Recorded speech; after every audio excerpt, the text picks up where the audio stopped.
Now, new figures out this morning show nearly 10,000 jobs have disappeared from Wellington City since the last election.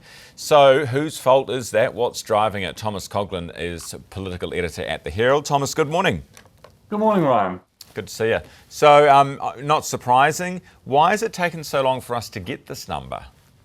Yeah, it's an issue to do with the gremlins in the data. Earlier in the piece, Stats NZ's data about where people worked was heavily skewed by where people's employers' headquarters were.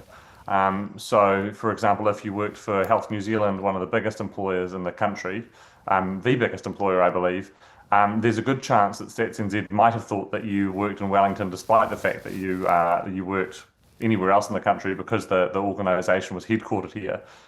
So earlier estimates in 2024 suggested that the number of people who had lost their jobs in Wellington was actually much, much higher, because people who had lost their jobs around the country inaccurately had their jobs credited to Wellington.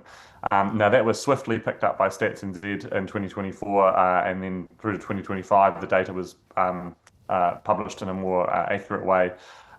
We now have this data much later, although Stats NZ fixed it a bit earlier.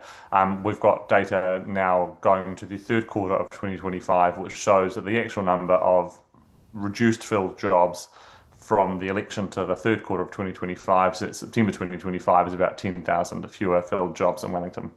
Okay, is that significant? How many jobs are there in total, and what have other periods of downturn looked like? Yeah, it is significant.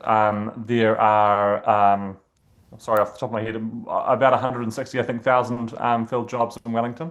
I didn't actually have the total number in front of me, but it is a significant drop in employment in Wellington. Usually in the capital, employment increases by about 900 jobs a quarter.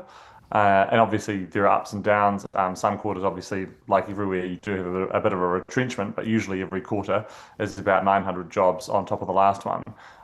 So to have over a period of nearly 2 years, a drop of 10,000 jobs, it's quite a steep drop off. It's also quite a protracted drop off. So the jobs recession has actually been going on for quite some time in Wellington. It's interesting, isn't it? Because you've got a bunch of Wellington MPs, quite high-profile Wellington MPs, who might be a bit worried about the state of play there. Bishop in Hutt South, and Nicola Willis, who's going in O'Hara or whatever they're calling it now. Do you think, and let's face it, they may not get huge numbers in on the list. Do they start to worry about that sort of stuff? Well, certainly, I think if the swing that you're seeing in the polling, the swing from last election to where polling is now, is reflected around the country, Chris Bishop will have a very difficult time on his hands retaining Hutt South. And I think there's a good chance. I mean, he's quite an active local MP and by all accounts quite a good local MP. But obviously, if you are a national MP in Wellington, then you probably do have a few points subtracted from you, but simply by being based in a city that's been fairly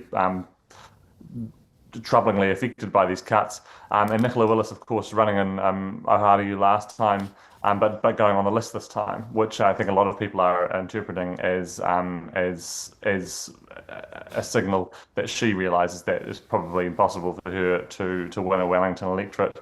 She's never managed to do it before. It's a pretty left-wing city to begin with. And then obviously after the cuts we've seen the last 3 years, it'd be very, very difficult to win a seat here. Especially as you're the finance minister who arguably instituted a lot of them to begin with. Thomas, thank you very much for that update. Really interesting stuff. That is Thomas Coughlan, our political editor in Wellington.